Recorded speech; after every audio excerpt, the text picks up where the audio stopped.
What's going on YouTube and four-wheel drive fans? It's Andreas here from Symmetry 4-Wheel Drive and welcome back to the channel. Now in today's video we're going to jump into installing all of the superior engineering suspension parts onto the 80 Series LandCruiser behind me here.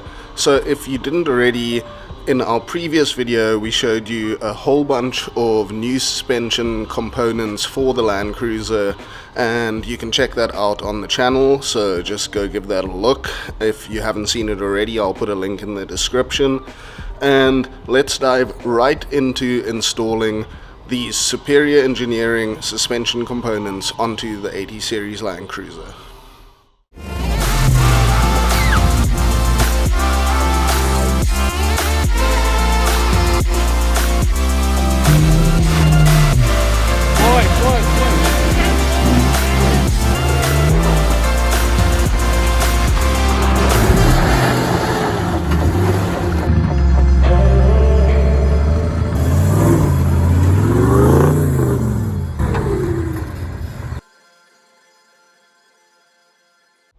So we are going to be starting at the rear of the LandCruiser here, and I'll show you the whole process of how we kick off installing these components. So first of all, we're just going to remove the lug nuts on the wheels at the rear, and then we'll get underneath the car and start removing parts and installing.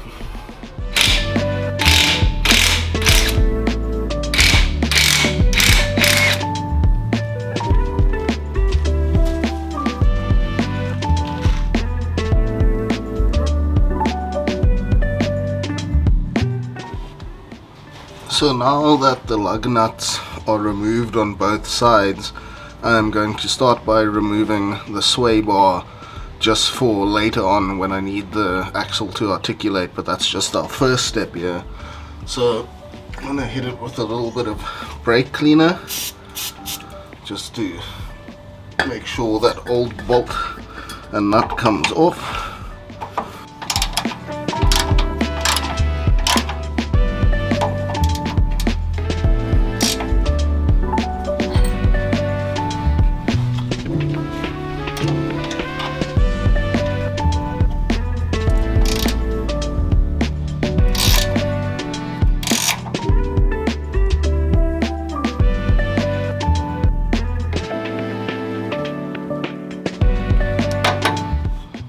So now our sway bar is loose on this side.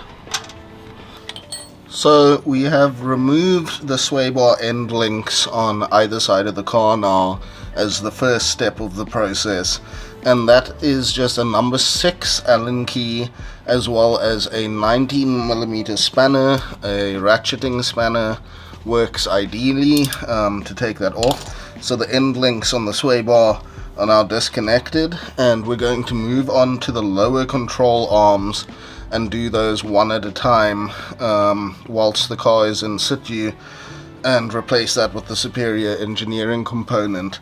So that is a 22mm on the bolt side and a 24mm nut on the nut side of the lower control arm.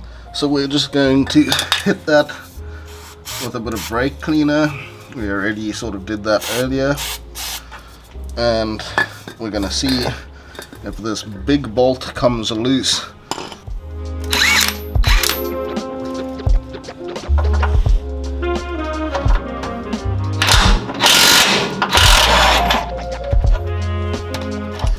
So with a bit of persuasion, that nut is now off.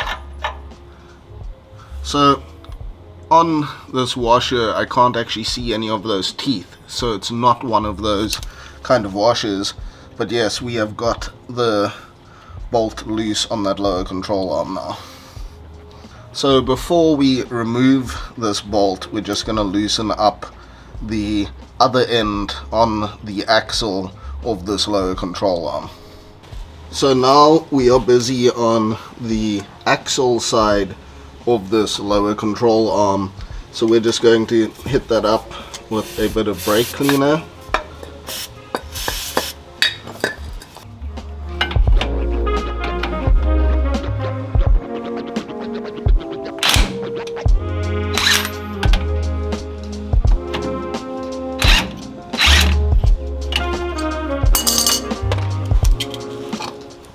that is the nut removed on the lower portion, and then we're just going to take these bolts out and remove the control arm. So now that the lower control arm bolts are loose, we are just going to take those out.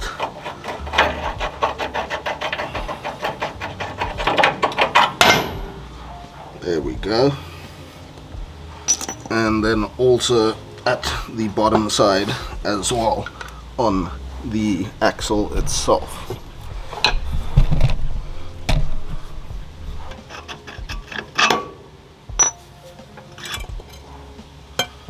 And there we have it, our lower control arm is removed. So with the lower control arm now removed, what we're going to do is take our superior engineering upgraded control arm and just we're just going to match the length and use that as a starting point for adjusting our suspension. So we're going to line that up against this existing OEM control arm and just match up the length.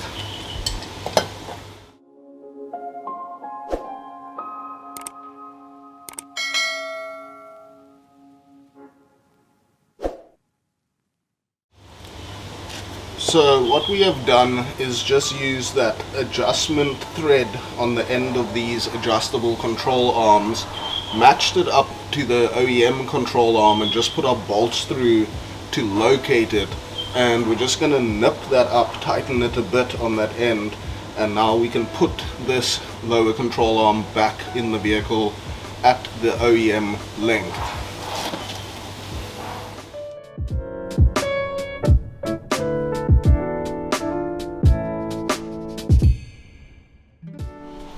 So that is 3.5, between 3.5 and 3.6 kilograms for the OEM lower control arm, and around, just see this again, around 6.8 kilograms for the superior engineering one. So almost double the weight and possibly even double the strength. So we are back under the car now with the superior engineering lower control arm, and I'm just going to clean up with a wire brush on these mounting surfaces just to clean any grime and dirt off of there, and then we're going to put the bolts back through the lower control arm and just snug those up.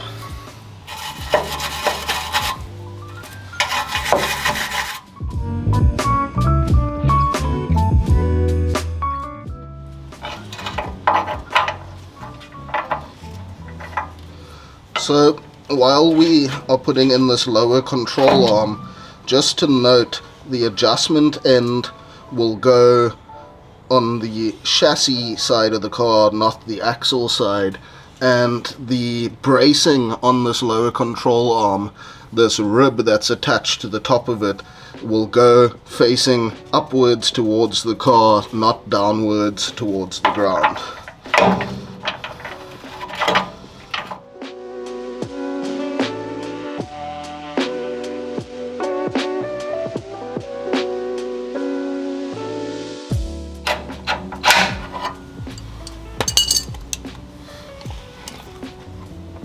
So I've just snugged up those bolts on the lower control arm, and now the lower control arm is fitted to the LandCruiser, so we can repeat these steps and process for the opposite side of the car and then move on to the upper control arms.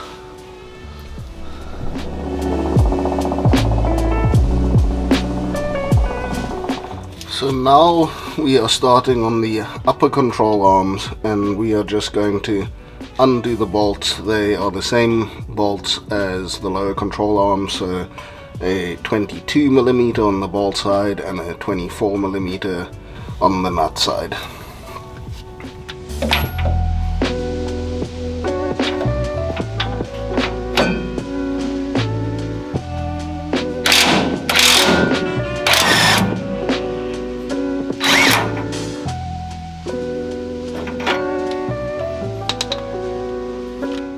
So now we are just removing the diff side bolt of the upper control arm.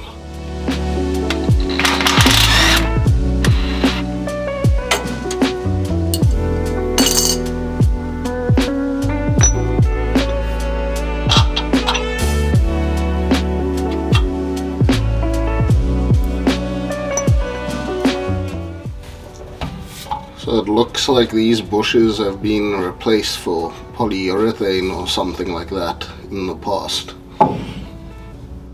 So just like with the lower control arms, we are going to match the length of the upper control arms with the new ones and the OEM ones, just to make sure they are at the right height as a base point for the control arms and alignment.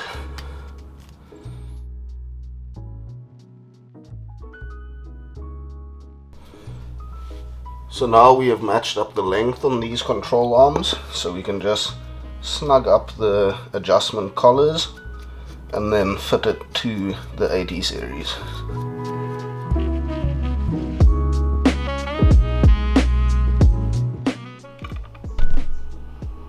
So this control arm isn't picking up on the scale, the upper OEM control arm, but I'm guessing it's around a kilogram or less.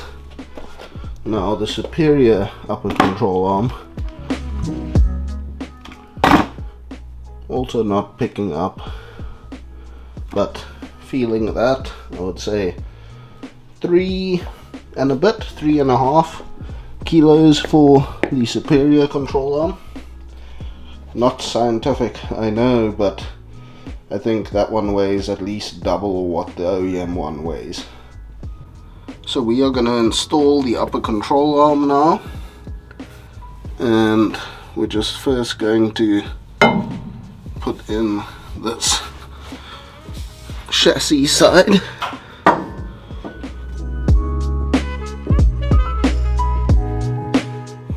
Now we're going to move over to the diff side.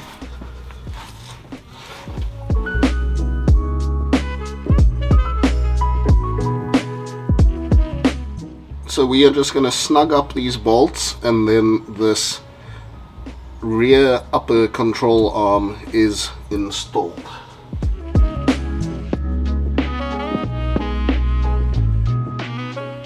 Everything is snugged up. We can now move on to the other side and install the opposite hand upper control arm.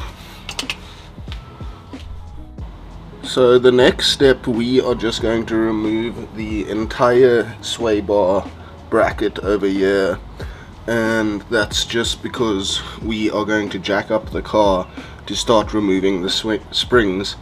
So we're just going to remove the sway bar bracket so that the sway bar is completely free, and then we can go ahead and start getting the car ready for springs.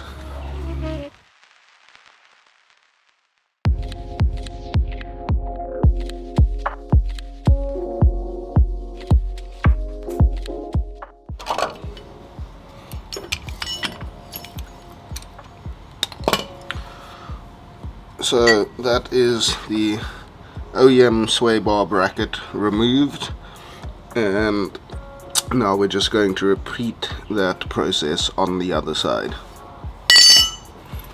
So next up, I'm just going to remove the bottom bolt on the shock to remove the shock whilst the car is still on the ground, and then we'll move on to the top bolts of the shock.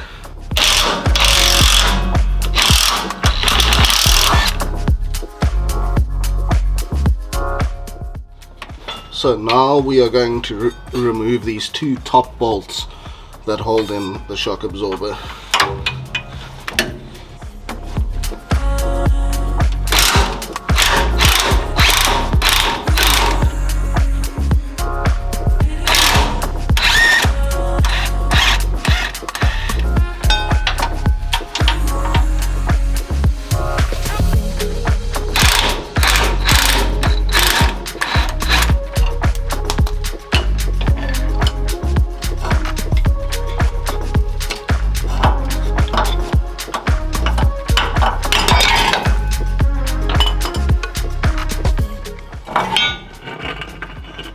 So there we have the Old Man Emu shock off, now we can just do that on the other side as well. So I have removed both shocks. Now I'm just disconnecting the breather line that goes on the axle over here for the diff, and then I'm also just going to remove this bracket up here just to give some slack on that brake line, and then we should be good to jack up the car and get the springs installed. So these are the two brackets that we have removed, just so that there's some more give in the brake lines when we remove the springs and drop the axle.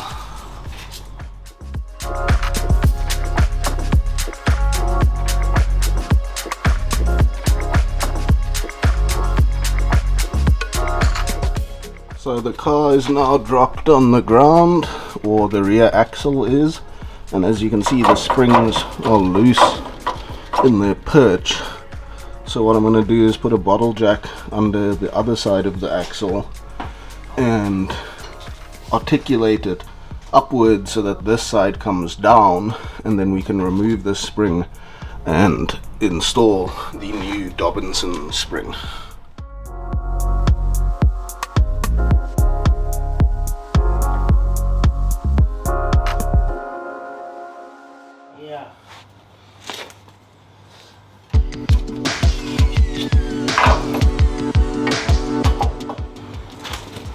So that is one OEM spring out.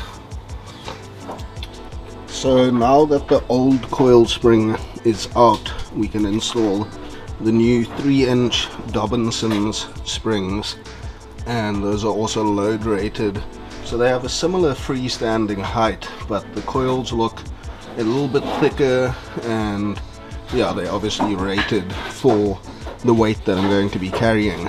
So these springs are labeled left and right, so you know which side of the car to put them on. And what I'm going to do is use this 15mm spacer from Superior Engineering, put that on top of the Dobinson coil, and then install it all together. And then once that's in the car, I'm going to add the spring retainer at the bottom that goes over here on the axle. So I'm going to set the camera down and get the spring installed. One thing to remember with these springs is this end piece of the coil must end up on this hard stop on the seat for the spring.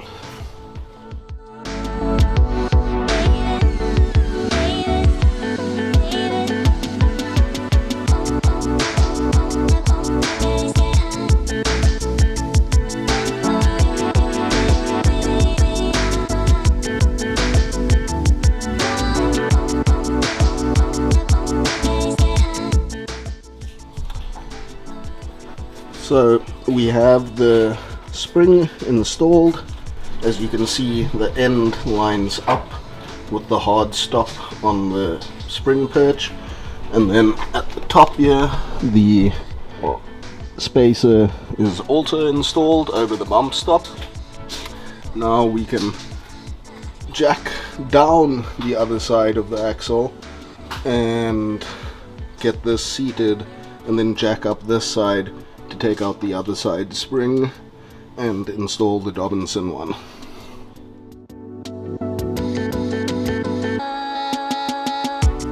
So what I am doing now is installing the spring retainers, which is this bracket here with a bolt that goes through,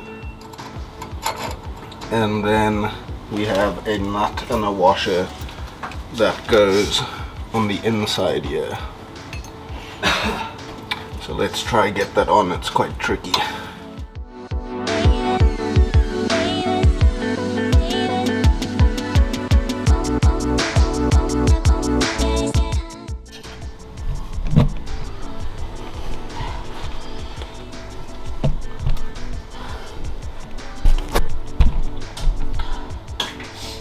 So that is the one coil spring retainer done, and we just need to do the other side. It's pretty tricky to get underneath the spring perch here, but it is doable. A ratcheting spanner really helps a lot. Now what we're going to do is jack the axle back up, put the wheels on, and then start installing the shocks. So with the springs installed on the car and the car off of its jack stands and back on the wheels, we are going to install the Superior 2.0 remote res shocks. So the first thing we need to do is just install this rubber boot on the shock, just to prevent dust and grime and debris getting onto the piston shaft. Then we also just need to transfer these mounting hats from the old shocks onto the new Superior shock with the supplied bushings and washers. Then we're going to get under the car and put these in, and I'll show you that process. Now unfortunately these supplied remote reservoir mounting brackets with the Superior kit, they aren't working on my car. They are interfering and clashing and aren't lining up to the holes they are supposed to. So I'll take that up with Superior and see what they say. Maybe it's just different because mine is a South African spec car and this kit obviously comes from Australia. So those brackets for the remote reservoir just aren't working for me at the moment, so I'm going to use these other supplied brackets and make a plan to mount those somewhere in a safe place under the car. So we're going to jump under the car now and install these shocks.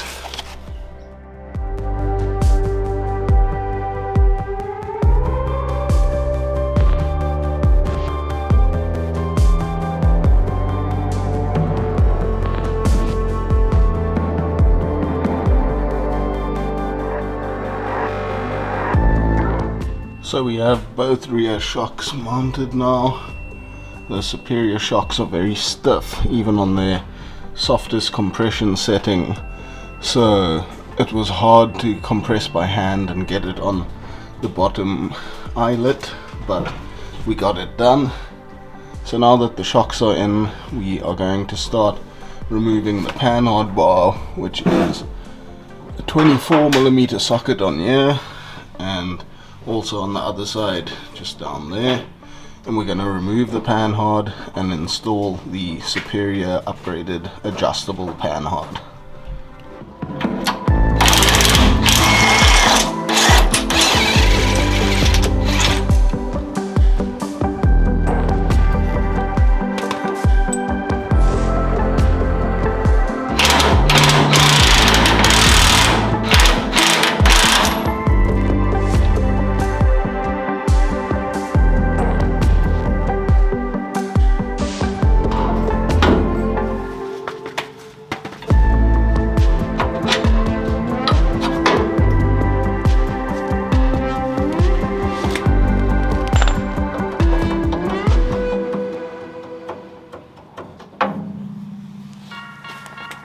So now that we have the rear Panhard bar out, we're going to adjust the Superior adjustable one to match the length of our OEM Panhard bar.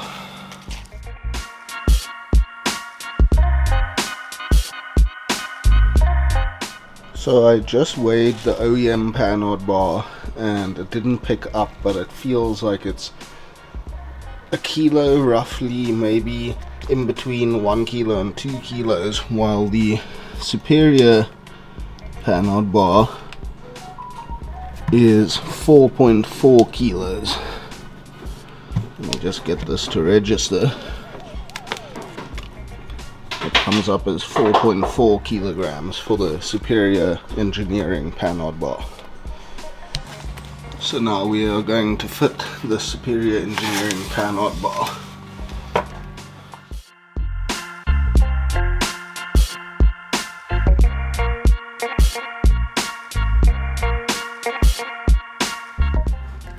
So there we have the Superior Panhard bar installed. So what we're going to do now is install the extended sway bar bracket and reconnect the sway bar.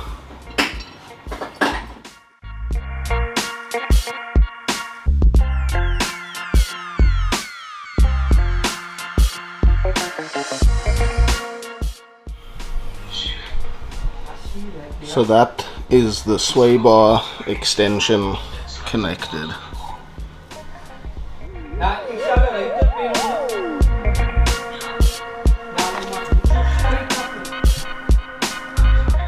So now we're going to install the brake proportioning valve raising bracket. So this is an extension bracket, not a raising bracket, for the brake proportioning valve on the diff pumpkin here.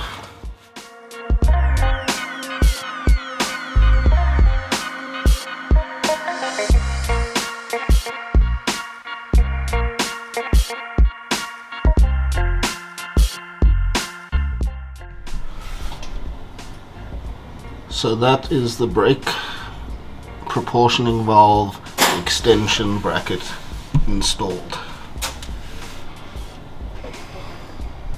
So I have installed the remote reservoir brackets and the remote reservoirs for the Superior 2.0 shocks, and these are the two temporary places that I have placed them, as like I mentioned, the supplied brackets, the specific 80 series ones, didn't work for my application. So that is just where I've put them in the meantime, on this cross member next to the upper control arm, and at the rear where the factory breather pipe connects to. So that's where they are for the moment. I've just finished up at the rear now on the 80 series LandCruiser, installing all of those new suspension components. I hope that the video was insightful if you're looking to do something similar yourself, and please stay tuned for the next episode where we will install the front suspension. So stay tuned. Cheers.